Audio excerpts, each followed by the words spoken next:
How long have you been in JP? I moved to JP in 1974, 1974. and I live in that house there since 1978. Not only has a great deal changed, but I've seen many things cycle through several times. Let's see, when I moved here, this neighborhood was redlined. That means that banks wouldn't loan money to buy a house, so no one could sell their house. There were a lot of fires because the only way people who couldn't sell their house could cash out was to burn their house. Let's see. Prior to that, this had been a German neighborhood. There are many, many breweries here. You still see any number of them on Heath Street, on Columbus Ave, over here, the Heffenreffer Brewery.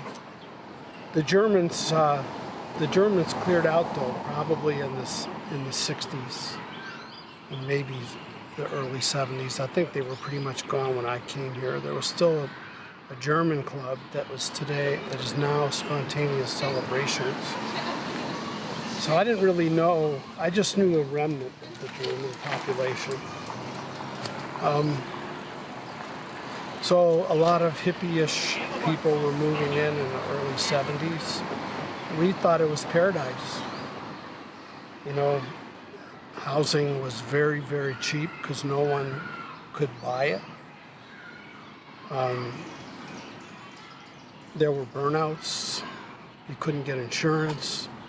So you really had to be in a position to buy an inexpensive house, usually for cash, and just one way or another figure out how to fix it up.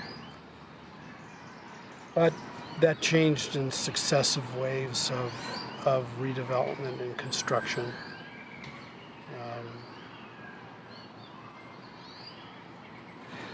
Obviously, gentrification is part of the story, but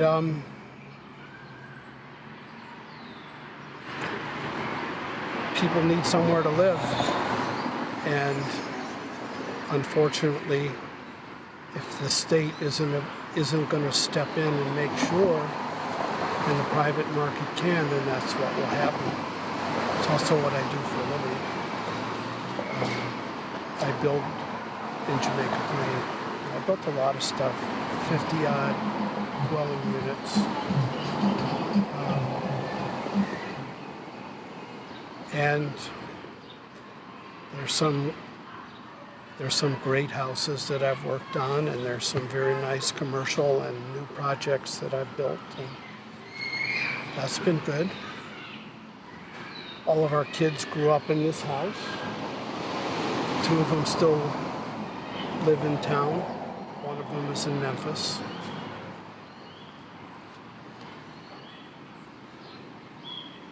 But there's been a lot of changes. What are you most looking forward to this summer?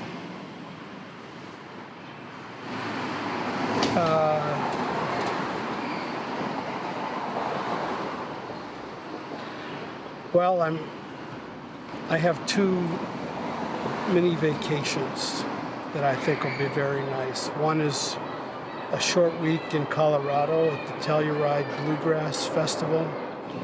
My best friend from high school, also named Jeff, we grew up together in Detroit, and then we both went to the same high school, Mumford High School. We both went to college at the University of Michigan.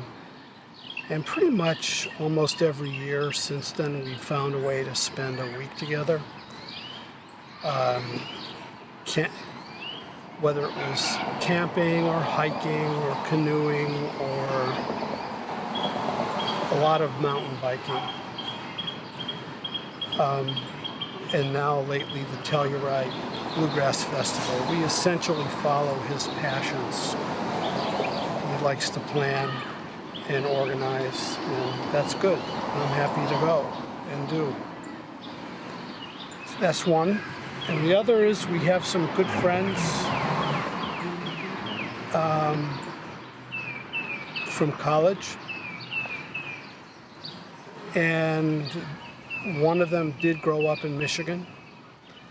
And there's a lake house that's been in his family for 40 or 50 years